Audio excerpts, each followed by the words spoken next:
नमस्कार मंडळी. ई प्रसारण इंटरनेट रेडिओ आणि प्रसार प्रकाशन पुणे यांच्या संयुक्त विद्यमाने आज आपण भेटतो आहोत डॉक्टर मंगलाताई मिरासदार यांना. नमस्कार. नमस्कार. आपल्या या कार्यक्रमामध्ये स्वागत आहे. मंडळी, आत्तापर्यंत आपण अनेक जणांना भेटलो, अनेक वेगवेगळ्या विषयांवरती आपण चर्चा केल्या. कालिदासावरही आपण काही ऐकलेलं आहे, पण कालिदासावरती ऐकताना आपण त्याच्या साहित्याबद्दल बोललो आहोत, पण त्याच्या जीवनचरित्राबद्दल आपण बोललो नाही. अर्थातच कुणाचंही कुठल्या संस्कृत कवीचं जीवनचरित्र असं अधिकृतरित्या आपल्याला स्पष्टपणे दरवेळेला माहिती होतं असं नाही. पण मंगलाताई मिरासदार यांचं वैशिष्ट्य असं की त्यांनी कालिदासाचा फार सखोल अभ्यास केलेला आहे आणि त्या अभ्यासाच्या साहाय्याने त्यांनी त्याचं जीवनचरित्र कसं गेलं असावं असं एक छान त्यांनी त्याचा अभ्यास केलेला आहे. आणि तो अभ्यास मी कालिदास त्यांच्या पुस्तकामध्ये सगळा शब्दबद्ध झालेला आहे. तर आज आपण कालिदासाच्या जीवनचरित्राबद्दल त्या पुस्तकाच्या आधाराने आपण जाणून घेणार आहोत. तत्पूर्वी मी आपल्याला त्यांचा परिचय करून देते. फर्ग्युसन कॉलेज पुणे इथे MA संस्कृत PhD हे सगळं त्यांनी केलं आणि PhDचा त्यांचा प्रबंधाचा विषय पण खूप छान होता. पंचमहाकाव्य ही आपल्याला माहिती आहेतच. तर या महाकाव्यांमध्ये अनेक राजकीय संकल्पना त्यांच्या आलेल्या आहेत. त्या आपल्याला पटकन लक्षात येतातच असं नाही, पण त्या ठायी विखुरलेल्या आहेत. तर या सगळ्या संकल्पना एकत्र करून त्यांचा अभ्यास करून त्या मांडणं ही त्यांच्या प्रबंधाची खासियत होती. आणि अशा प्रकारचा अभ्यास माझ्या माहितीत तर कोणी अजूनपर्यंत केलेला नाही. तो मंगलाताईंनी पहिल्यांदा केला. तर अशा पद्धतीने डॉक्टरेट त्यांनी मिळवली आणि मग फर्ग्युसन कॉलेज पुणे इथे त्या संस्कृत विभाग प्रमुख म्हणून त्या निवृत्त झाला. त्यानंतर टिमवीमध्ये म्हणजे टिळक महाराष्ट्र विद्यापीठामध्ये त्या अभ्यागत प्राध्यापक म्हणून त्यांनी काम पाहिलं आहे.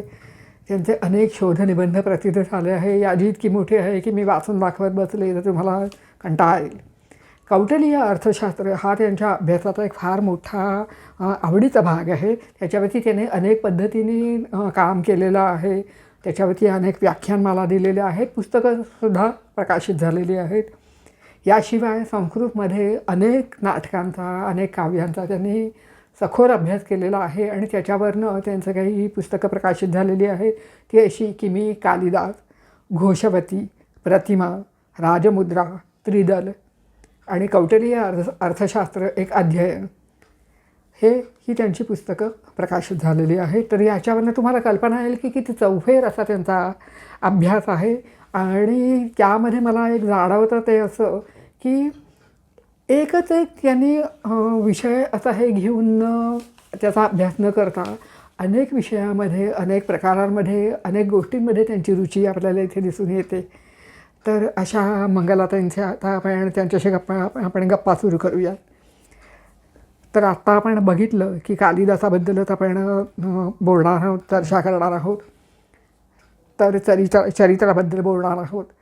तर मला असा नेहमी एक प्रश्न पडतो की मुळातच संस्कृतमध्ये कवींची अशी प्रकृती नाही आहे की ते तिथे त्यांची सविस्तर ओळख करून देतील, कधी झाले, कुठे झाले, कुटुंबीय अशी काही सविस्तर माहिती करून देतील अशी पद्धत आपल्याकडे मुळात नाही.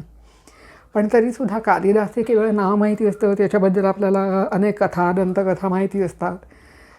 तर मग त्याचा काळ कोणता, त्या दंतकथा कोणत्या आहे, त्यानंतर त्याचं आयुष्य कसं गेलं तरी कसं, असं एक मला कुतूहल नेहमी वाटत असतं. तर आपण त्याबद्दल काही सांगाल का? महाकवी कालिदास याच्याबद्दल बोलायचं म्हणजे खूप मोठं ते दायित्व आहे असं मला वाटतं. आणि त्यांनी स्वतःच त्याच्या ग्रंथांमधून सांगितलेलं आहे की विशेषतः रघुकुलाबद्दल बोलताना त्यांनी सांगितलेलं आहे की कुठे ते क्व सूर्यप्रभवंशः क्व चाल्पविषयामतिः, जे ते रघुराजे प्रचंड मोठे ते कुठे आणि माझी अल्पबुद्धी कुठे. मला कालिदासाबद्दल बोलताना तीच माझी स्थिती झालेली आहे की अशा त्या कविकुलगुरू म्हणून प्रसिद्धी मान्यता पावलेल्या आणि संस्कृतचं बाकी काही माहिती नसलं तरी कालिदास हे नाव सगळ्यांना माहिती असतं, परिचित असतं. त्यामुळे त्याच्याबद्दल बोलायचं, सांगायचं तर एक मोठं या ठिकाणी दडपण तर वाटतंच, पण ते न घेताना मी जेवढी काही त्याच्याबद्दलची माहिती आहे, आणि याबाबतीत एक गंमत अशी की त्याच्याबद्दलच्या ज्या दंतकथा आहेत त्या खूप प्रसिद्ध झालेल्या आहेत आणि सगळ्यांना त्याच माहिती असतात. आणि आत्ता उमाताई बोलल्या त्याप्रमाणे पूर्वीच्या काळी स्वतःबद्दलचं फार न बोलण्याची पद्धत होती. विशेषतः कालिदासांनी तर स्वतःच्या नावाखेरीज काहीही सांगितलेलं नाही आहे, केवळ त्याचं नाव आपल्याला या ठिकाणी दिसतं. आणि म्हणूनच मला वाटतं त्याच्याबद्दलच्या दंतकथा या प्रसिद्ध झाल्या असाव्यात. एक दंतकथा सगळ्यांना ती माहिती आहे, ती म्हणजे तो गुराखी, अशिक्षित, दिसायला अतिशय देखणा पण न शिकलेला, आणि मग त्या देशाचा जो राजा होता त्याची जी राजकन्या होती तर तिला विवाहासाठी एक अत्यंत देखणा पण विद्वान असा पती हवा होता. आणि तिने त्याच्या प्रधानाच्या मुलाला नाकारलेलं असल्यामुळे त्या प्रधानाने काहीतरी करून सूडबुद्धीने म्हणून त्याला पकडून आणलं. त्याला जबरदस्तीने त्याचा विवाह लावला तिच्याशी. आणि मग पहिल्या रात्री अर्थातच ते सगळं बिंग फुटलेलं आहे, कारण तो काहीही शिकलेला नाही आहे. आणि मग तिने त्याला अपमान करून घालवून दिलेला आहे. गेल्यानंतर मग त्या दंतकथेनुसार त्या ठिकाणी त्यांनी कालीमातेची उपासना केली आणि कालीमातेच्या त्या कृपेनुसार त्याला सगळं ते ज्ञान झालेलं आहे आणि तो परत तिच्याकडे आलेला आहे. मग तिने विचारलं की अस्ति कश्चित वाग्विशेषः, म्हणजे तुम्ही काही शिकून आलात का? तर त्याच्यावर त्यांनी अस्ति यांनी सुरू झालेलं अस्त्युत्तरस्याम दिशी दैवतात्मा हे या ठिकाणी कुमार संभव हे महाकाव्य त्या ठिकाणी रचलेलं आहे. कश्चितने कश्चित कांता विरह गुरुणा हे मेघदूत रचलेलं आहे. आणि वाघने वागर्थव्य संपृक्तो रघुवंश त्या ठिकाणी रचलेला आहे. आणि मग त्या ठिकाणी त्यांची दिलजमाई झाली वगैरे वगैरे दाखवलेलं आहे. पण ही दंतकथा म्हणून ठीक आहे. ज्यावेळेला आपण कालिदासाचं वाङ्मय वाचायला जातो, सगळं त्याचं 7 त्यांनी त्याच्या कलाकृती या प्रसिद्ध आहेत, आणि त्या जेव्हा वाचायला जातो किंवा त्याचा जेव्हा अभ्यास करतो त्यावेळेला असं लक्षात येतं की तो अशिक्षित वगैरे काही नव्हता. त्यांनी पद्धतशीर सगळ्या शास्त्रांचं अध्ययन केलेलं होतं. आणि हा एकदा समज झाल्यानंतर त्या ठिकाणी मग ज्यावेळेला मी कालिदास ही कादंबरी त्याला म्हणालीच, कारण त्याच्यामध्ये कल्पिताचा पण भाग आहे, पण साधारणपणाने चरित्र त्याचं कसं डोळ्यासमोर आणता येईल या दृष्टीने ती रचना केलेली आहे. बरोबर. त्यामुळे कल्पिताचा भाग थोडा असा आहे, पण मला जे अनेक ऐतिहासिक पुरावे मिळाले ते मी त्याच्यामध्ये केलेले आहेत. आणि विशेषतः कादंबरी लिहित असताना तो कल्पिताचा भाग टाळून व त्या ऐतिहासिक दृष्टीने, आणि या बाबतीत मला प्रसिद्ध लेखक आणि समीक्षक राम शेवाळकर म्हणालेले होते की कालिदासाच्या कलाकृती हे त्याचे 7 झरोके आहेत, आणि त्या झरोक्यातून जर डोकावलं तर तो व्यवस्थित कालिदास कसा आहे हे आपल्या लक्षात येतं. अगदी. त्यामुळे मग ते 7 झरोके म्हणजे त्या कलाकृती त्यांचा जर व्यवस्थित अभ्यास केला तर आपल्याला असं दिसतं की कालिदासाने मोठा अभ्यास केलेला आहे. त्याची मूळची प्रतिभाशक्ती त्याच्यामध्ये तर आहेच, पण त्याच्या जोडीला सगळ्या प्रकारचा त्यांनी शास्त्र अभ्यास केलेला आहे. आणि तो कसा केलेला आहे तो आपल्या नंतर बघणारच आहोत आपण की कसा त्याचा कुठे कुठे दिसून येतो. पण तो मुळात मध्ये कवी आहे, त्यामुळे कवितेच्या कोंदणात तो त्यांनी सगळा अभ्यास बसवलेला आपल्याला दिसून येतो. बरोबर. त्यामुळे त्या दंतकथेचा सुरुवातीचा जो भाग आहे तो घेतला, पण तिच्याकडून अपमानित झाल्यानंतर मात्र कालिदास परत कुठे गेला नाही आहे, तिच्याकडे तर मुळीच गेलेले नाही आहे. कारण एका स्त्रीने अपमान करावा आणि विशेषतः विद्येवरून ज्ञानावरून अपमान करावा हे त्याला फार मनाला लागलेलं आहे. आणि मग तो सरळ जो चालत गेलेला आहे तो अनेक दिवसानंतर एका आश्रमात पोचला आहे गुरूंच्या. तिथे त्यांनी अध्ययन केलेलं आहे, सगळे शास्त्र तो शिकलेला आहे तिथे. आणि तिथे त्याला चंद्रगुप्त म्हणजे गुप्त घराण्यातला जो चंद्रगुप्त आहे, विक्रमादित्य ज्याला पदवी मिळालेली आहे, तर तो त्याचा मित्र झालेला आहे. म्हणजे तो पहिला चंद्रगुप्त नाही, म्हणजे चंद्रगुप्त मौर्य नाही. मौर्य तो मौर्य घराण्यातला, हा गुप्त घराण्यातला. त्यांच्या काळातही बराच मोठा फरक म्हणजे समुद्रगुप्ताच्या वंशात. मौर्य जो आहे तो इसवी सन पूर्व 4थ्या शतकात आहे, आणि हा जो आहे तो इसवी सनाच्या 4थ्या शतकाच्या शेवटाच्या भागात येतो. त्यामुळे गुप्त घराण्याच्या ह्याच्यामध्ये, त्यामुळे तो काळ त्याचा मी धरलेला आहे. कारण काळाच्या बाबतीत जर आपल्याला बोलायचं झालं तर त्याचे सर्वमान्य असे 2 काळ आहेत. सगळ्या ह्या लेखकांच्या, कवींच्या किंवा ऋषींच्या ह्या बाबतीमध्ये काळाचा प्रश्न खूप महत्वाचा येतो आणि मग त्यातल्या ह्याच्यावरून काढावं लागतं की काळ कोणता आहे. कालिदासाच्या बाबतीत सर्वमान्य असे 2 काळ झालेले, तरी सुद्धा 2 आहेत ते. त्यामुळे एक आहे तो इसवी सनाचं पहिलं शतक, म्हणजे ज्यावेळेला पुष्यमित्र शृंगाचा जो काळ आहे तो, म्हणजे मौर्यांचा अगदी शेवट होत आलेला होता. आणि मग पुष्यमित्र शृंगाने, तो सेनापती, त्यांनी बृहद्रथ या शेवटच्या राजाला, मौर्य राजाला, त्या ठिकाणी त्याचा वध करून स्वतः ते राज्य घेतलेलं आहे. आणि तो काळ का धरता येतो तर अग्निमित्र, मालविकाग्निमित्रम हे जे कालिदासाचं नाटक आहे, तर त्याच्यामध्ये अग्निमित्र हा नायक आहे. त्याच्यामुळे तो एक काळ धरला तरी चालतो. पण मी ह्या कादंबरीच्या ह्याच्यासाठी हे 4थ्या शतकाचा जो उत्तरार्ध आहे, तो म्हणजे गुप्त घराण्याचा काळ, तो या ठिकाणी घेतलेला आहे. त्यामुळे चंद्रगुप्त आणि त्याचं मैत्र हे त्या गुरुकुलामध्ये झालेलं आहे असं या ठिकाणी दाखवलेलं आहे. अच्छा, बरोबर आहे. पण शेवटी असं आहे की जर आपल्या हातात फार पुरावे नसतील तर मधल्या ज्या फटी आहेत त्या आपल्याला कल्पनेने भरून काढायला लागतात. पण अर्थातच आपण इथे सत्याला किंवा पुराव्यांना सोडून आपण मग पुढे कुठे गेलेलो नाही. बरोबर आहे. पण मग नंतरचं आयुष्य त्याचं कसं गेलं? मग नंतर आता गुरुकुलातून अध्ययन झाल्यानंतर तो आता या ठिकाणी सगळं शास्त्रामध्ये संपन्न झालेलं आहे. आणि मग आता कुठे जावं, कारण बाकीच्या बटू जे दाखवलेले आहेत गुरुकुलातले, तर त्यांच्या पुढे आता आयुष्य होतं, गृहस्थाश्रम स्वीकारायचं वगैरे सगळं आयुष्य पडलेलं होतं. पण तसं आता कालिदासाच्या डोक्यामध्ये काही नव्हतं, कारण जो गृहस्थाश्रम स्वीकारायचा तोच त्याला फसवून त्याच्या बाबतीत झालेलं होतं. त्यामुळे काय करायचं ह्या चिंतेत तो होता. आणि त्यावेळेला चंद्रगुप्तानी, गुप्त घराण्यातल्या त्या चंद्रगुप्तानी त्याला विचारलेलं आहे की तू येतोस का माझ्याबरोबर आमच्या राजधानीमध्ये? आणि मग कालिदास त्याला हो म्हणालेला आहे. आणि मग तो चंद्रगुप्ताबरोबर तिथे गेलेला आहे.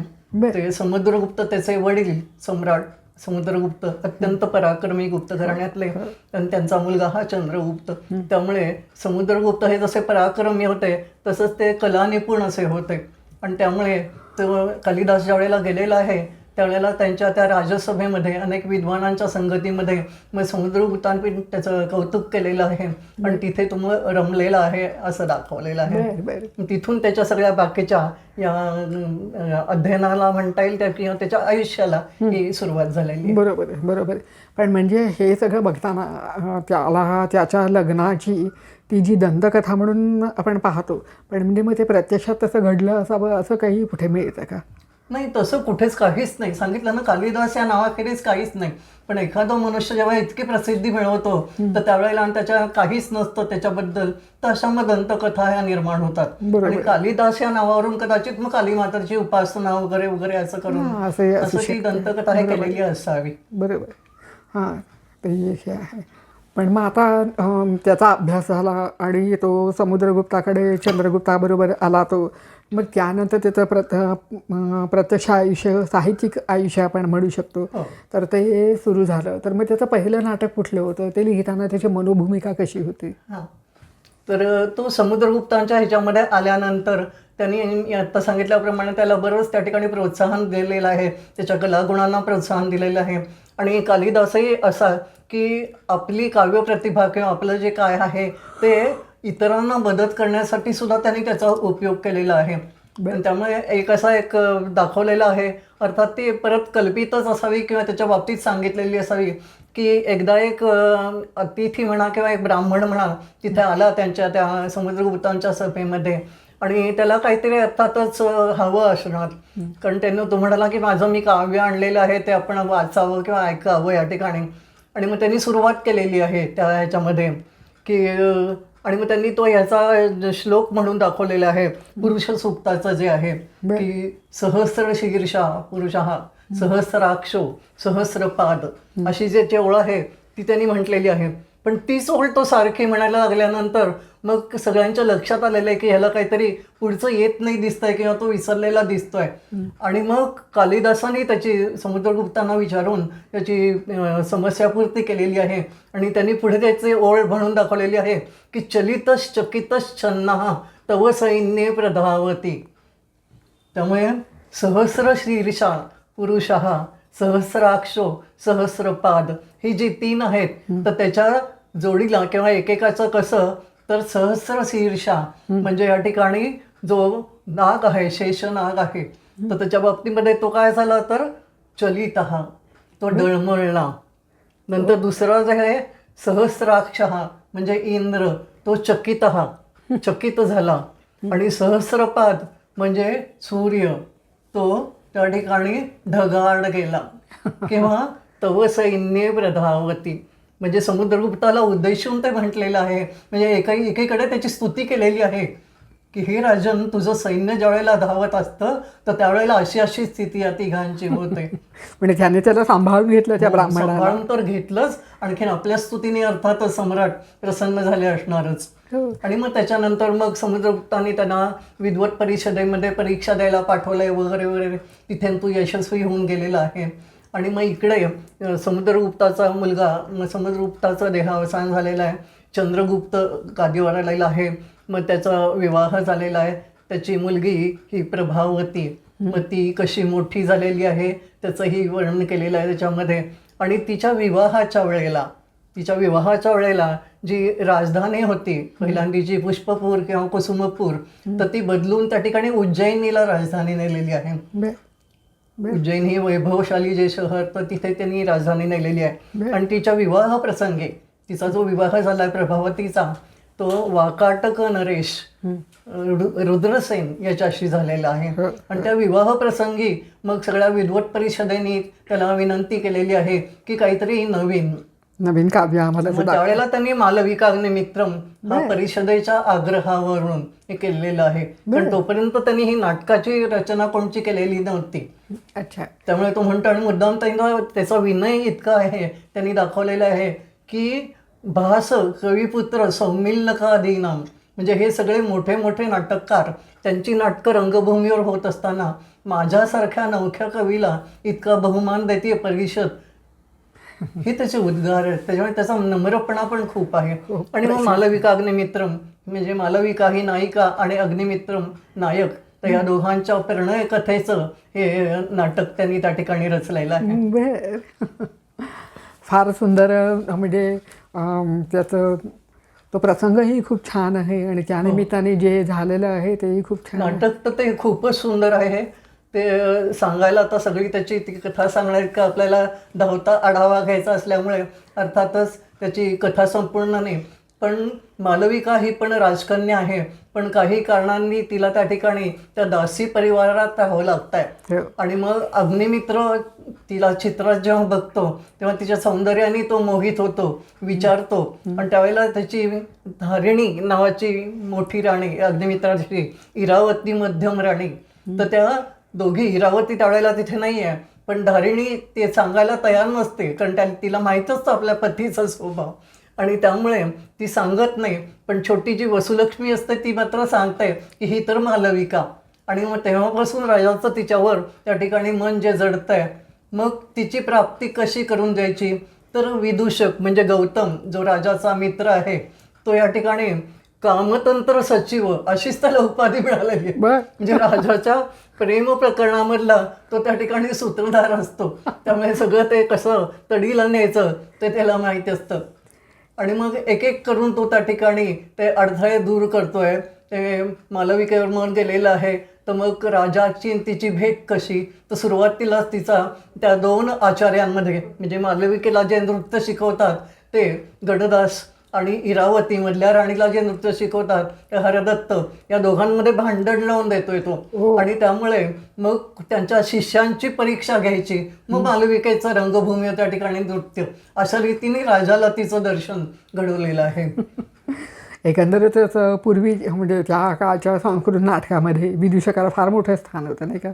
म्हणजे विदूषक म्हटल्यानंतर आपल्याला जो समोर सर्कसमधला विदूषक येतो तर तो प्रत्यक्षात तसा तिथे कधी वागलेला नाही. विदूषक म्हणजे त्याचं त्या ठिकाणी रूपाच्या बाबतीत अनेक वेळेला तो मरकट सदृश असतो वगैरे वर्णन केलेलं आहे, खादाड असतो वगैरे, पण मुख्य तो राजाचा मित्र असतो आणि अशी बुद्धीने तो चांगला असतो. त्यामुळे अशी कामं तो व्यवस्थितपणाने करून राजाला खुश राखणं हे त्याचं मुख्य त्या ठिकाणी काम ठेवलेलं. त्यामुळे कामतंत्र सचिव हेच त्याला म्हटलेलं आहे. खरं आहे. मग अशा रीतीने मालविकाग्नी मित्र. मग त्याच्यामध्ये मग पुढे पुष्कळ मग इरावती राजाला बोलावते की दोला क्रीडा करायला या म्हणून. आणि मग त्याच वेळेला ही मालविका अशोकवृक्षाचे दोहद पुरवायला तिला सांगितलेलं आहे, कारण अशोकवृक्ष हा सुंदर स्त्रीच्या लत्ता प्रहाराने फुलतो अशी त्यावेळची कवी कल्पना. त्यामुळे मालविकेला, कारण धारिणी ही झोपाळ्यावरून पडली आहे आणि त्यामुळे तिला सांगितलेलं आहे मालविकेला त्या ठिकाणी की तू दोहद पुरव. त्यानिमित्ताने ती गेलेली आहे तिथे. इकडे इरावती दोला क्रीडा राजाशी करायची म्हणून गेलेली आहे आणि राजा मालविकेला भेटायचं म्हणून गेलेला आहे. असा त्रिकेंद्र प्रवेश त्या ठिकाणी दाखवलेला आहे आणि तो अर्थातच रंगभूमीवर बघायला खूप छान वाटत असणार. नक्की. त्यावेळेला इरावतीला कळलेलं आहे राजाचे प्रेमाला मालविकेबद्दलचे. मग तिला कोठडीत टाकलेलं आहे धारणीने शेवटी मालविकेला. मग तिला तिथून कसं सोडवायचं तो परत विदूषकाचा उद्योग. आणि मग शेवटी मात्र धारिणी त्या ठिकाणी तयार झालेली आहे, कारण दोन गोष्टींनी, की एकतर अशोकाला बहर आलेला आहे तिच्या मनासारखा, आणि दुसरी महत्त्वाची गोष्ट म्हणजे तिचा मुलगा जो वसुमित्र त्याने त्या शत्रूच्या विरोधाच्या लढाईमध्ये विजय प्राप्त केलेला आहे, ती वार्ता आलेली आहे. आणि त्यामुळे त्या आनंदाप्रित्यर्थ मग तिने त्या दोघांच्या याला संमती दिलेली आहे. बर. अर्थात हे खूप धावता आढावा झाला, पण प्रत्यक्ष रंगभूमीवर हे सगळं खूप सुंदर त्या ठिकाणी दिसत असणार. आणि खरं मुळातच कालिदासाची साहित्यसृष्टी ही इतकी प्रचंड आणि मोठी आहे की तिचा आता या एका तासामध्ये आपल्याला संपूर्ण आढावा घेणं हे शक्यच नाही आहे. त्यामुळं आपल्याला अगदीच उडतं सगळं बघत जायला लागणार आहे. पण काळजी करू नका, आपल्याला मिरासदारबाई परत एकदा पुन्हा येणार आहेत आणि आपण एकेका नाटकावरती छान चर्चा करू. दुसरं त्याचं मोठं काव्य म्हणजे मेघदूत. मेघदूत म्हणजेच मेघाला दूत म्हणून पाठवलेलं आहे. आता हे मेघदूत नुसतं नाव जरी ऐकलं ना तरी सुद्धा या ठिकाणी आपल्याला आषाढस्य प्रथम दिवसे ही ओळ या ठिकाणी आठवते. कारण त्या पहिल्या दिवशी, आषाढाच्या पहिल्या दिवशी त्यांनी मेघ तो बघितलेला आहे आणि त्या यक्षाने त्या मेघाला दूत म्हणून पाठवलेला आहे. आधीची कथा सगळ्यांना अर्थातच माहिती आहे की कुबेराचा जो त्या ठिकाणी सेवक आहे यक्ष, त्याचं विवाह झालेला आहे नुकतंच, त्याची नवपरिणीत सुंदर पत्नी घरी आहे आणि तिच्या स्मरणामध्ये तो मग्न असल्यामुळे त्याने फुलं आणायला, स्वामींच्या त्यांना जी पूजा करायची आहे फुलं आणायला त्याला उशीर होतो. आणि मग त्याला 1 वर्ष, जिच्या स्मरणामध्ये तू उशीर केला तिच्यापासून तुला 1 वर्ष दूर राहावं लागेल असा तो त्या ठिकाणी शाप त्याला मिळतोय. आणि मग त्याला तिथून तो येतोय चालत तो रामगिरीवर येऊन ठेपतोय. आणि तिथे त्या शापाचे 8 महिने पूर्ण झाल्यानंतर मग त्याला मेघ दिसतोय आकाशात आणि त्या मेघाला बघून मग त्यांनी हे सगळं मेघदूत म्हणून पाठवलेलं आहे. आणि माझ्या प्रियेकडे अलकानगरीपर्यंत जाऊन तिला तू सांग. अर्थात कसं जायचं हा जो मार्ग सांगितलेला आहे मेघदूताला, तो अत्यंत सुंदर आहे. आणि तो कल्पनेने कालिदासाने जरी केलेला असला तरी ज्यांनी प्रत्यक्ष ते विमानातून बघितलेलं आहे दृश्यानं, त्यांच्यासाठी त्यांना ते तसंच्या तसं कालिदासाने हे केलेलं आहे असं या ठिकाणी ते म्हणतात, सांगतात, अनुभव सांगतात त्यांचा. यांचा तो प्रवास खूप प्रसिद्ध आहे ना. आपले इथले डॉक्टर, त्यांचं नाव नाही मला आठवत, हां डॉक्टर भावेंनी, तर त्यांनी हा मेघदूताचा जो मार्ग आहे तर त्यात प्रत्यक्ष विमानाने त्याने त्याच मार्गावरनं प्रवास केलेला आहे. आणि मुख्य म्हणजे त्यांना हे लक्षात आलं की जी वर्णने मेघदूतात दिसतात तर ती तंतोतंत तशी ती त्यांना विमानातनं दिसली. हे मोठं म्हणजे कौतुकच आहे. आणि हे काव्य मुळामध्ये तो तिथे गेला, पण तो तिथपर्यंत कसा गेला म्हणजे हे आता रामगिरी आहे तो विदर्भामध्ये आहे. आणि आधीचा मी जो संदर्भ आपल्याला सांगितला की चंद्रगुप्ताची प्रभावती मुलगी आणि जिचा विवाह झालेला आहे वाकाटक नृपतीशी, तर तो रुद्रसेन हा 5 वर्षाच्या अवधीतच त्याचा मृत्यू झालेला आहे. 2 मुलं लहान आहेत आणि त्याचा मृत्यू झालेला आहे. आणि मग प्रभावतीवर सगळी जबाबदारी येऊन पडलेली आहे राज्याची, मुलांची वगैरे वगैरे. आणि मग त्यावेळेला कालिदास म्हणजे चंद्रगुप्ताचा मित्र म्हणून असलेला कालिदास हा त्या ठिकाणी त्यांनी त्याला पाठवलेला आहे की तू तिच्या जवळ जाऊन राहा, तू त्या मुलांना राजनीतीचे धडे दे, तू तिला त्या ठिकाणी मार्गदर्शन कर. आणि अशा निमित्ताने कालिदास तिथे राहिलेला आहे. आणि मग तो रामगिरीवर त्या ठिकाणी कालिदास गेलेला आहे. आणि तिथे गेल्यानंतर म्हणजे असं सांगतोय कालिदास त्या ठिकाणी, तो प्रत्यक्ष बघितलंय पण त्यांनी, आणि हा ऐतिहासिक पुरावा पण मिळतो की प्रभावती गुप्तानी तिथे जे राम मंदिर आहे, रामाच्या पादुका आहेत, तर त्या पुजाऱ्याला तिने ताम्रपटामध्ये हे दिलेलं आहे, दान दिलेलं आहे सगळं. हे सगळं त्या ठिकाणी तो पुरावा आपल्याला मिळतोय. बघायला त्यामुळे कालिदास तिथे गेल्यानंतर ते बघतोय सगळं, आणि तिथून त्याला ते यक्षाच्या निमित्ताने त्यांनी त्या मेघाला पाठवलेला. पण म्हणजे आता या मेघदूत काव्यामागे विरह हा ही मोठी भूमिका आहे की कारण आहे. तर कालिदासाने तो विरह स्वतः अनुभवलेला आहे प्रभावती गुप्तापासून तिच्याकडे आल्यामुळे, का तिच्या पतीच्या विरहामुळे त्याला हे सुचलं असेल? काय कारण असेल, का मनोभूमिका असेल? काय ते नेमकं सांगता येत नाही. खरं तर कालिदासाचा स्वतः त्या फसवणुकीने का होईना विवाह झालेला होता. ती एक नाही म्हटलं तरी त्याच्या मनामध्ये, त्यांनी कुणालाही सांगितलेलं नाही आहे, पण त्याच्या मनामध्ये ती काहीतरी हुरहुर असणारच आहे ती. आणि आपल्यामध्ये म्हणतात ना की काही वेळेला का मन अस्वस्थ होतं की काही कळत नाही त्या ठिकाणी. खरं खरं. त्यामुळे नेमकं काय असावं, पण त्या यक्षाच्या निमित्ताने त्यांनी ते केलेलं आहे, आणि यक्षाला त्या विरही यक्ष दाखवून मग त्याला ते मेघदूत.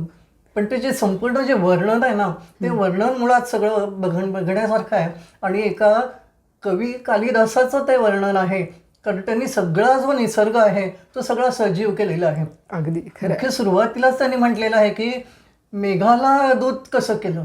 मेघ म्हणजे काय माहिती नाही आहे का?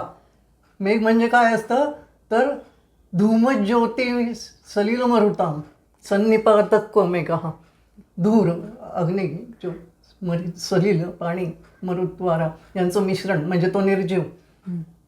पण कामार्था ही प्रकृती कृपणास चेतना चेतनेषु, जे उत्कंठित झालेले असतात, कामार्थ असतात, त्यांना हा काही विवेक राहत नाही आहे. आणि म्हणून म्हणजे हे कालिदासाने स्वतः स्पष्टीकरण दिलेलं आहे. आणि मग मात्र त्याच्यापासून, त्या मेघापासून संपूर्ण इतकं सजीव केलेलं आहे की लांबचा प्रवास आहे, त्या ठिकाणी तू माझी विनंती ऐक असं त्याला म्हटलेलं आहे. तू नाही ऐकलीस तरी मला वाईट वाटणार नाही आहे, कारण मोठ्या लोकांनी नाही म्हटलं तरी सुद्धा मला चालेल, पण अधम लोकांनी हो म्हटलेलं चालणार नाही, असंही त्या ठिकाणी कालिदास जाता जाता सांगून जातोय. बरोबर. त्याच्याबरोबर शिदोरी दिलेली आहे, त्याच्याबरोबर राजहंस चाललेले आहेत, कमलतंतूंचे चोचीमध्ये हे घेऊन बलाकमाला चाललेली आहे, मंदम मंदम नुदती पवन हा चाललेला आहे. म्हणजे अशी सगळी तयारी करून तो चाललेला आहे मेघ.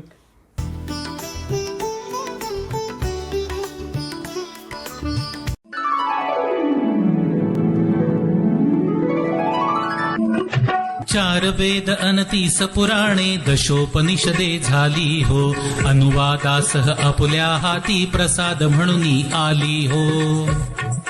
भारतीय संस्कृतीची ओळख नव्याने करून घ्यायची, नव्या पिढीला सोप्या सहज भाषेत करून द्यायची, तर प्रत्येक घरात हवाच असा संच म्हणजे आपले वेद, आपली उपनिषदे, आपली पुराणे. सुप्रसिद्ध लेखक स कृ देवधर आणि डॉक्टर प्र न जोशी हे या ग्रंथाचे ग्रंथकार असून 40 पुस्तकांचा 13,000 पृष्ठांचा हा संच आहे. खास आपल्यासाठी तब्बल 50% सवलतीत अगदी अल्प मुदतीसाठी उपलब्ध आहे. म्हणजेच 12,000 रुपयांचा हा संच अवघ्या 6,200 एवढ्याच किमतीत उपलब्ध आहे. आजच आपला संच घरी घेऊन जाण्यासाठी प्रसाद प्रकाशनशी संपर्क साधा. पत्ता प्रसाद प्रकाशन, भिकारदास मारुती जवळ, 1892 सदाशिव पेठ, पुणे. संपर्क 844 60 37 890. फोन नंबर पुन्हा एकदा 8460378990. प्रसाद प्रकाशन.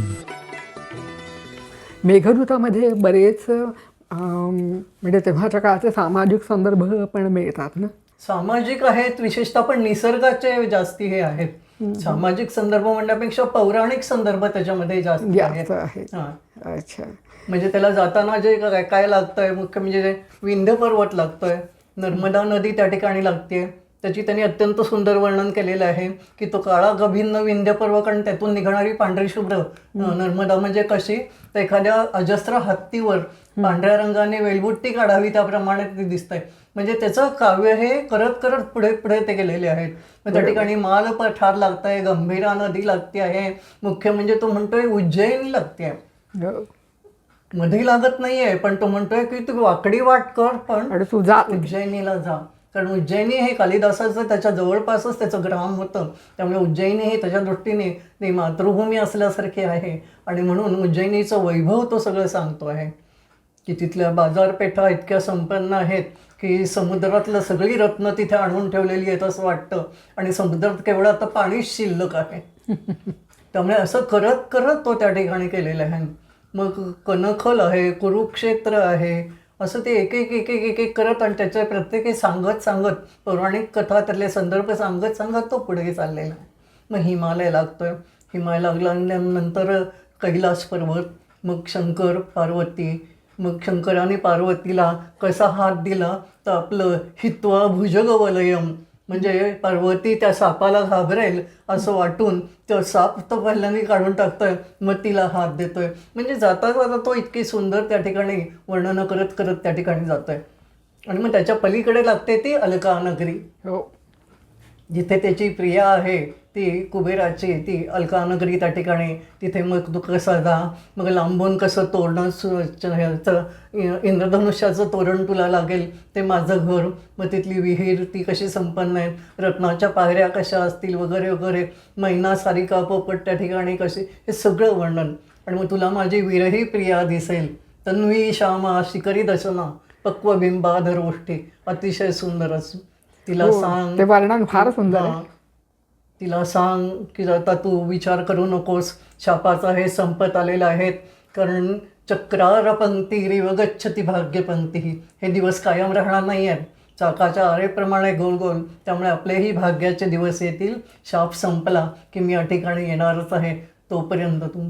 आणि शेवटी जाता जाता तो मेघाला त्या ठिकाणी कृतज्ञता व्यक्त करून म्हणतोय की खूप मोठं काम केलं आहे, आता तुझं पाहिजे तिकडे जा, आणि विद्युता विप्रयोग हा मा भूत, तुझा विजेशी विद्युतशी विरह मात्र होऊ नये.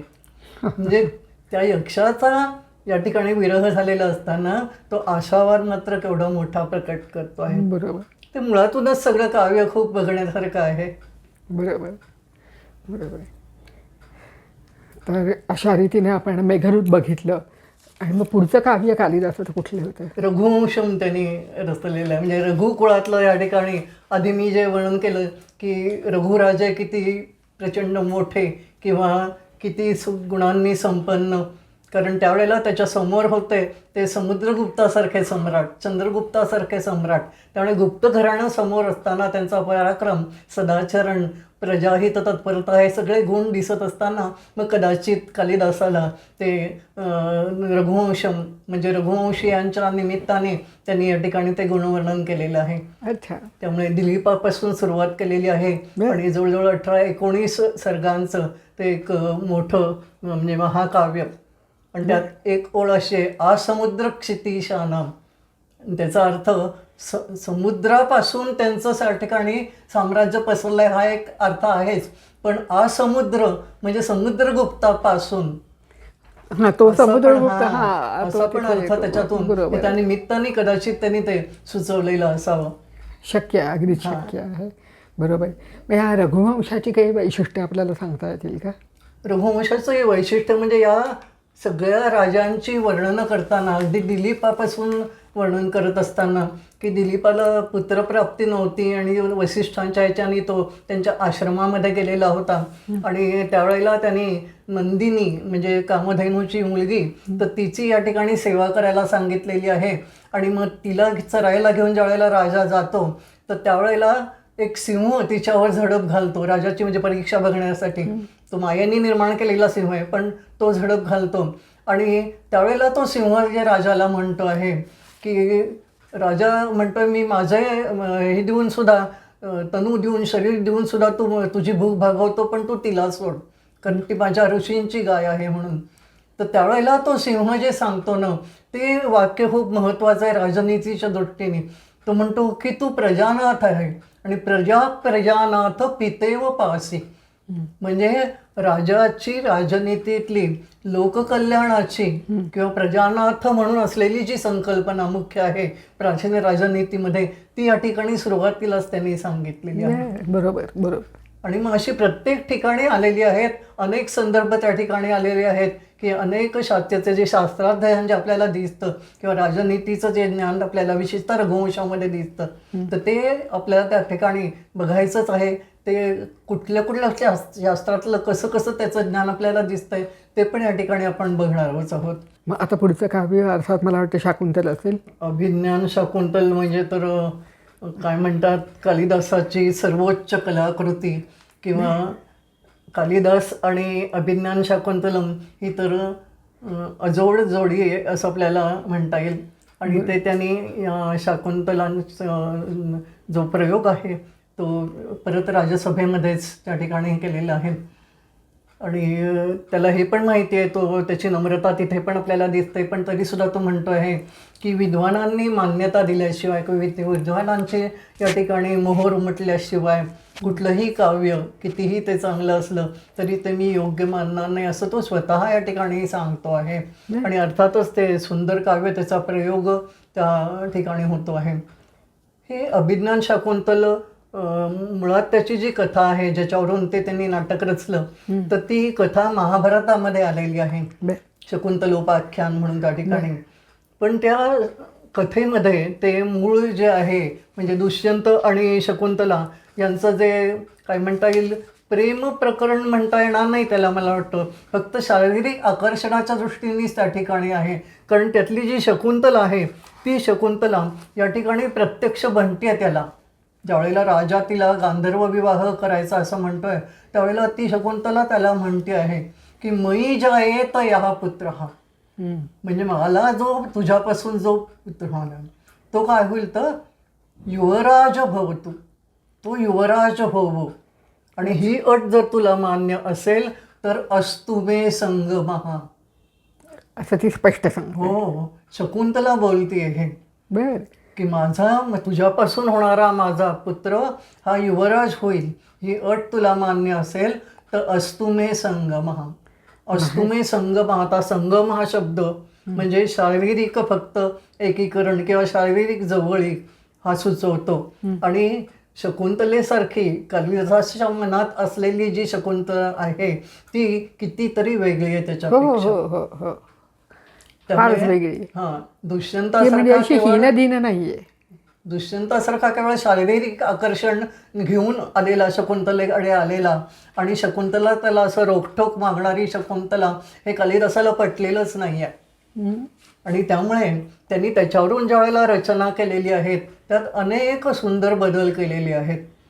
त्यामुळे दुष्यंत हा अत्यंत तो पराक्रमी तर आहेच, पण तो सदाचरणी आहे, प्रजाहित तत्पर तो राजा आहे. आणि त्यामुळे तो असं करणारच नाही, म्हणून मग तो शाप आला मध्ये, म्हणून मी शापाचा प्रसंग घातलेला आहे. म्हणजे मुळात तो शाप नाहीये. मुळात नाही आहे, मुळात सांगितलं नाही एवढंच आहे.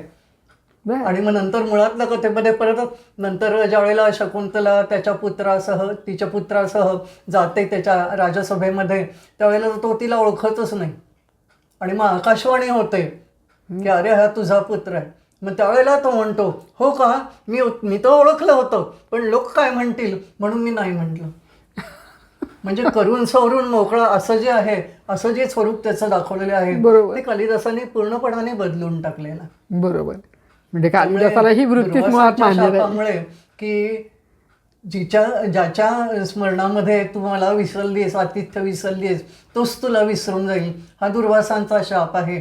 आणि खुणेचं काहीतरी दाखवलं की मग ओळखील तो तुला, हा उशाप दिलेला आहे.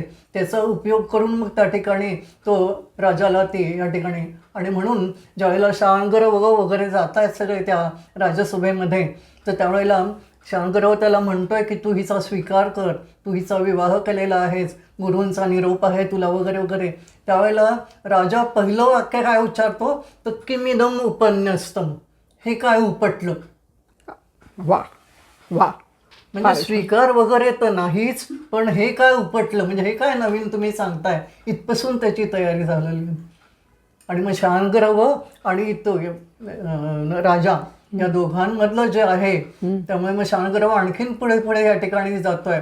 त्या ठिकाणी परत ही राजनीती आलेली आहे की आमचं बोलणं किंवा शकुंतलेचं बोलणं तुला खरं वाटत नाहीये का, की परातिसंधान विद्या इति अधीयते यैः, परातिसंधान विद्या म्हणजे राजनीती, शत्रूला फसवण्याची विद्या, परातिसंधान विद्या. बर बर. ती अधीयते यैही, त्याचं अध्ययन करतात. ते किला आप्तवाचः, त्यांचं बोलणं खरं. आणि जी मुळात निसर्गाच्या सान्निध्यात वाढलेली आहे, ही मात्र तिचं बोलणं मात्र खोटं. हे कसं काय? आता तो पूर्ण राजा, हां. स्पष्टपणे विचारतो.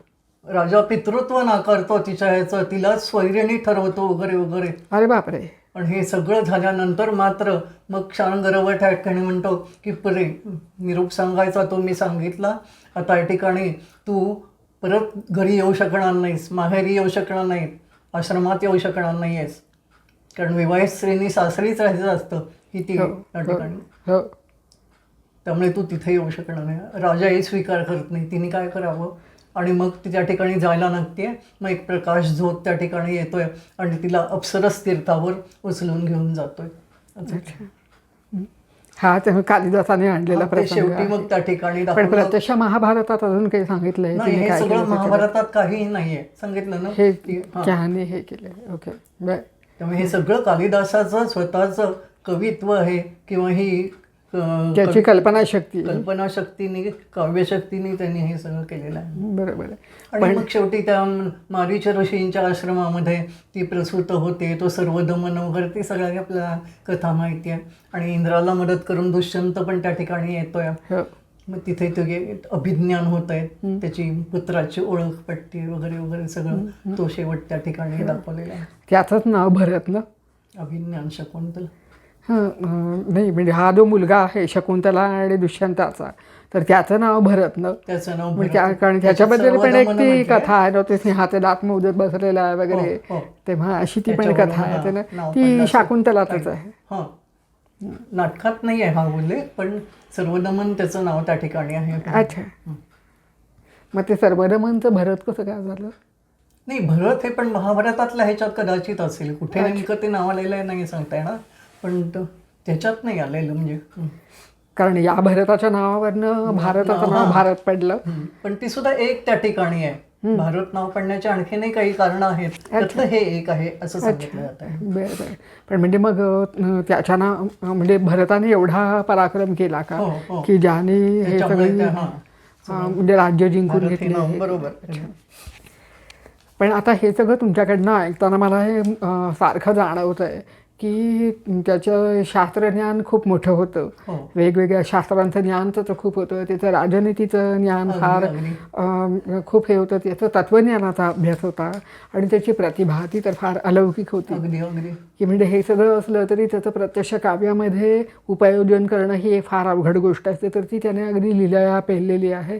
तर याच्याबद्दल काही सांगता येईल का? हो, मी आता आधीच्या त्या दंतकथेतला बदल करून जे मी सांगितलं ना की तो गुरुकुलात जाऊन त्या ठिकाणी सगळं शिकून आलेला आहे, शास्त्रज्ञान त्यांनी शिकलेलं आहे आणि मुळात त्याची प्रतिभाशक्ती, त्याची बुद्धी आणि त्याच्यात ही ज्ञानाची भर पडलेली आणि त्यामुळे त्याचं सर्वांग संपन्न असं व्यक्तिमत्व झालेलं आहे आणि त्याचं अनेक शास्त्रातलं ज्ञान आपल्याला प्रत्यक्ष दिसून येतं. म्हणजे कुठली कुठली शास्त्र उदाहरणार्थ? म्हणजे अगदी आता ह्याच्यापासून सांगायचं झालं वेदापासून तर उदात्तादी स्वर सुद्धा त्याला माहिती आहेत. म्हणजे वेदाचं त्याने हे ज्ञान घेतलेलं आहे आणि कुमार संभवातमध्ये त्याचा उल्लेख स्पष्ट सापडतो की ब्रह्मदेवाची स्तुती करताना त्यांनी त्या ठिकाणी ते वापरलेलं आहे.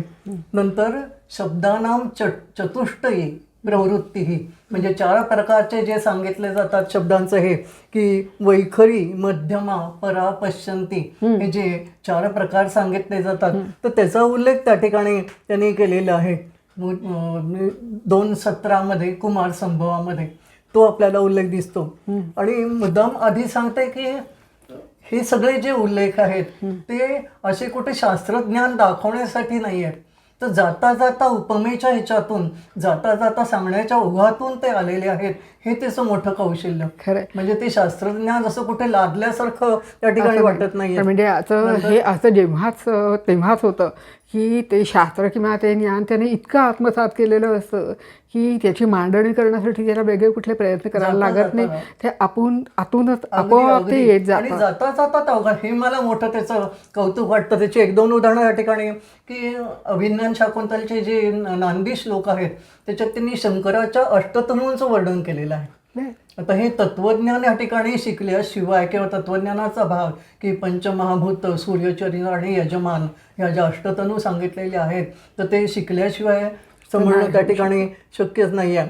आणि त्यांनी तो तत्वज्ञान म्हणजे जे परब्रह्म आहे ते परब्रह्म कसं असतं किंवा तो जेव्हा अवतार घेतो तेव्हा ते कसं असतं तर अजस्य गृह्णतो जन्म. तो मुळात अज आहे, जन्मरहित, पण तो जन्म घेतोय. म्हणजे हे द्विविध स्वरूप आहे, एकत्वाचं अद्वैत स्वरूप आणि तो जन्म घेऊन ईश्वरी अवतार धारण करणं. अजस्य गृह्णतो जन्म निरीहस्य हतद्विषः. निरीह इच्छांच्या बाहेर येतो पण तरी सुद्धा त्यांनी सगळ्या शत्रूंना मारलेला आहे अवतार घेऊन परमेश्वराने. बरोबर. स्वपतो जागरूकस्य. झोपेत सुद्धा तो जागरूक आहे. स्वतः जागरूकस्य. याथार्थम वेदकस्तव. यथार्थ स्वरूप कोणी जाणलंय बरं तुझं? हे सगळं त्याचं जे रचना आहे ती तत्वज्ञानाचा अभ्यास असल्याशिवाय त्या ठिकाणी शक्यच वाटत नाही. बरोबर. तार्किकांचा म्हणजेच न्यायवैशेषिक ही जी आपण दर्शनं म्हणतो त्यांचा सुद्धा त्याचा मोठा अभ्यास होता तार्किकांच्या ह्याचा. की ज्यावेळेला रघुवंशामध्ये राम सीतेला घेऊन येतोय लंका विजयानंतर पुष्पक विमानातून तो येतोय पण तो विमानातून सगळं खालचं सगळं दाखवतो आहे तर ते आकाशातून चालले होते. आकाश शब्द नाही आहे तिथे वेळचा शब्दगुणम पदम शब्द वापरलेला आहे. म्हणजे त्याचा अर्थ काय? शब्दगुणकम. शब्दगुण म्हणजे शब्द हा ज्याचा गुण आहे ते असं ते आकाश. आकाशाचा शब्दगुण हा सांगितलेला आहे. बरोबर. शब्द स्पर्श रूप रस गंध त्याच्यामध्ये आकाशाचा शब्दगुण सांगितला. बरोबर. त्यामुळे शब्दगुणगम आकाशम हे त्यांनी आकाशाबद्दल वापरलेला शब्द हे वाचल्याशिवाय किंवा त्याचा अभ्यास केल्याशिवाय शक्यच नाही आहे. बरोबर. आणि राजनीतीचं मी जे म्हटलं ते आता सांगितलेले उदाहरण म्हणजे परातिसंधान विद्या की शत्रूला फसवण्याची विद्या. हां, अशा विविध विद्यांचाही त्याच्या ह्याच्यात उल्लेख येतो. मध्यम शब्दाचा जो वापर त्यांनी केलेला आहे की रघुवंशामध्येच मैनाक पर्वत ज्यावेळेला इंद्र सगळ्या पर्वतांचे पंख कापत होता त्यावेळेला मैनाक पर्वत त्या भीतीने समुद्रात जाऊन लपलेला होता. त्याचं वर्णन करताना कालिदास म्हणतोय त्या ठिकाणी नृपाश्रयम मध्यमम आश्रयन्ते. या ठिकाणी मध्यम शब्दाचा अर्थ मध्यम म्हणजे ज्याला आपण चांगलं नाही वाईट नाही मध्यम असा तो नाही आहे.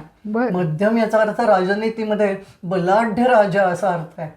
ओ बर. हा मला माहिती नव्हता. दुर्बळ राजा संकटाच्या वेळेला बलवान राजाचा आश्रय घेतो तसा मैनाकाने समुद्राचा आश्रय घेतला.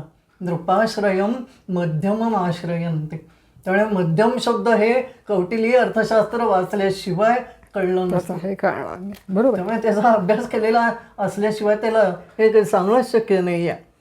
नंतर सप्तांग राज्य. ज्यावेळेला दिलीप हा वसिष्ठांच्या आश्रमात जातो त्यावेळेला वसिष्ठ त्याला विचारतात की तुझ्या सप्तांग राज्याचं व्यवस्थित चाललंय ना असं विचार. नुसत्या राज्याचं विचार. बरोबर. म्हणजे सप्तांग राज्याचं जे राज्याची 7 अंग असतात हे जे अगदी सुरुवातीचं सूत्र आहे कौटिल्याचं शास्त्रातलं त्याचा अभ्यास असल्याशिवाय या ठिकाणी. नंतर यथार्ह दंड हा पूज्यते. दंडशक्ती कशी असावी राजाची? फार क्रूरही नसावी फार मवाळही नसावी. यथार्ह दंड योग्यतेप्रमाणे दंड यथार्ह दंड. त्यामुळे तीक्ष्ण दंड पण नाही मृदुदंड पण नाही. यथार्ह दंड पूज्यते. हे सगळं हे म्हणजे राजनीती त्याचं ज्ञान असल्याशिवाय शक्य नाही आहे. नंतर 18 तीर्थम म्हणजे 18 प्रकारचे मंत्री याच्यामध्ये असतात सगळे. ते राज्यकारभारासाठी लागणारे सगळे सहाय्यक कसे असतात 18 प्रकारच्या ह्याचा उल्लेख राजनीतीमध्ये आहे. तो त्यांनी केलेला आहे. त्यांनी खाली असाने केलेला आहे. नंतर अतिथीने कसं अतिथी वागत होता. अतिथी म्हणजे नंतरच्या पिढीतल्या, रामाच्या पुष्कळ नंतरच्या पिढीतला कुशाचा मुलगा. त्यामुळे नियोगेनं न विकल्पेनं, त्याची वागणूक कशी होती? नियोगेनं न विकल्पेनं. नियोगे म्हणजे अमुक काम तसंच करायचं असतं. अच्छा. बरं. त्यामुळे आहे त्याच पद्धतीने करायची. त्याच्यामध्ये तो विकल्प म्हणजे तो ऑप्शन, विकल्प कधी तो घेत नव्हता. हे नियोग, विकल्प हे शब्द कुठून आले? सगळे राजनीतीतले हे सगळे शब्द आहेत. त्यामुळे धर्मविजयी नृपहा, राजाचे जिंकण्याचे 3 प्रकार होते: धर्मविजय, असुरविजय आणि लोभविजय. हो. त्यामुळे धर्मविजय म्हणजे आपल्या पराक्रमाची मोहोर उमटवायची, पण ती मोहोर फक्त म्हणजे ते राज्य ताब्यात घ्यायचं नाही प्रत्यक्ष, त्याचं त्याला परत देऊन टाकायचं. अच्छा. मी जिंकलोय केवळ एवढंच त्याला त्या ठिकाणी हवं असायचं. लोभविजय म्हणजे त्याचं सगळं ओरबाडून घ्यायचं. आणि असुरविजय म्हणजे त्याची बायका मुलंही पण धान्य, धनधान्य सगळं हे ताब्यात घ्यायचं, म्हणजे नाशच करायचा. त्यामुळे धर्मविजयी होते सगळे राजे, म्हणजे आपल्या पराक्रमाची मोहोर उमटवली की ज्याचं राज्य ते त्याच्या ताब्यात. तर हा जो सगळा भाग आहे राजनीतीचा, तो या ठिकाणी दाखवलेला आहे. आणि तो सगळ्या प्रकारचं ते अध्ययन त्यांनी केलेलं असल्याशिवाय हे शक्य शक्य नाही. अगदीच बरोबर आहे. त्यामुळे त्याच्यातून त्याचं शास्त्रज्ञान हे सुद्धा आपल्याला पदोपदी दिसतंय.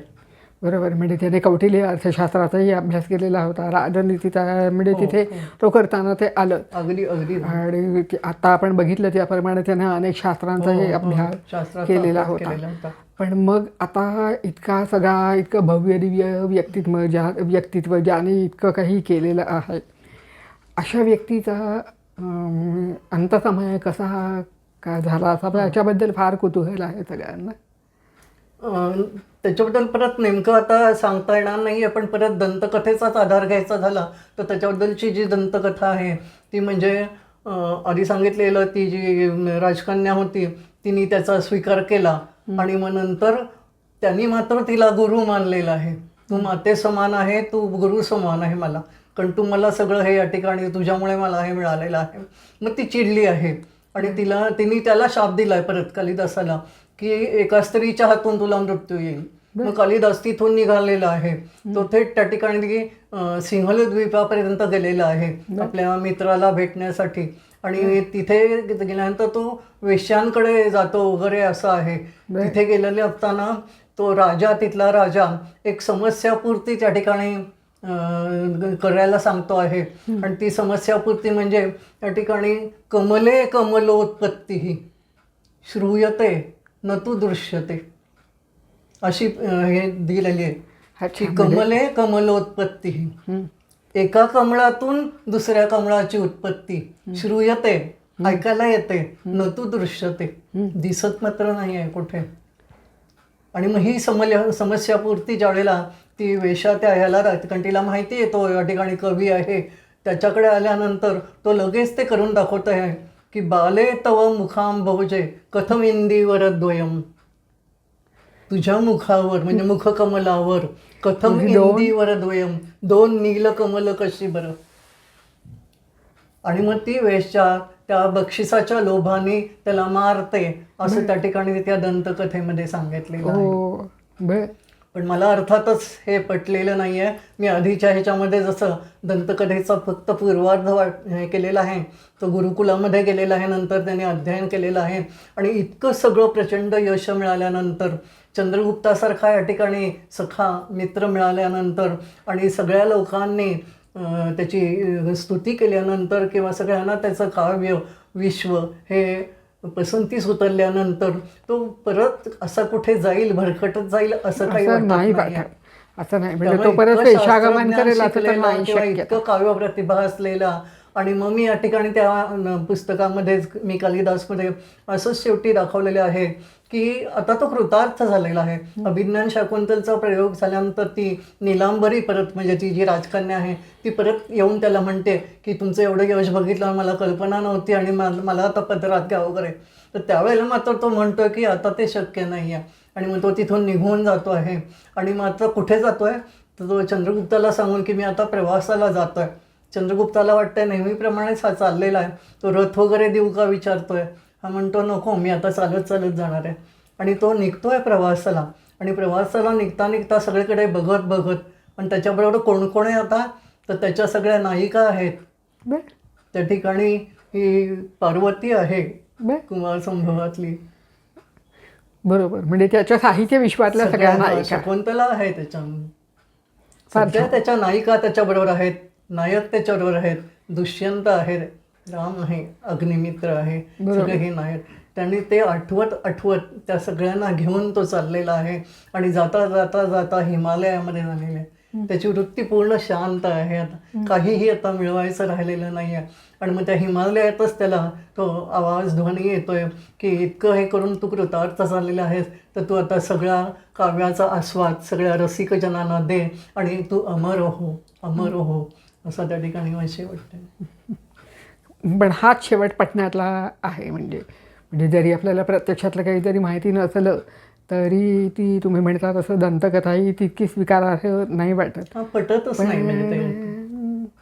पण हेच योग्य वाटतं.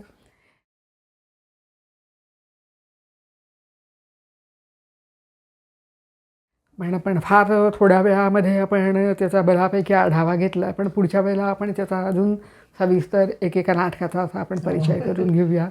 आणि त्याच्या चरित्राचा आपण इतका छान परिचय करून दिला. मी आपणात आणि सर्व श्रोत्यांतर्फे आपले आभार मानले. धन्यवाद.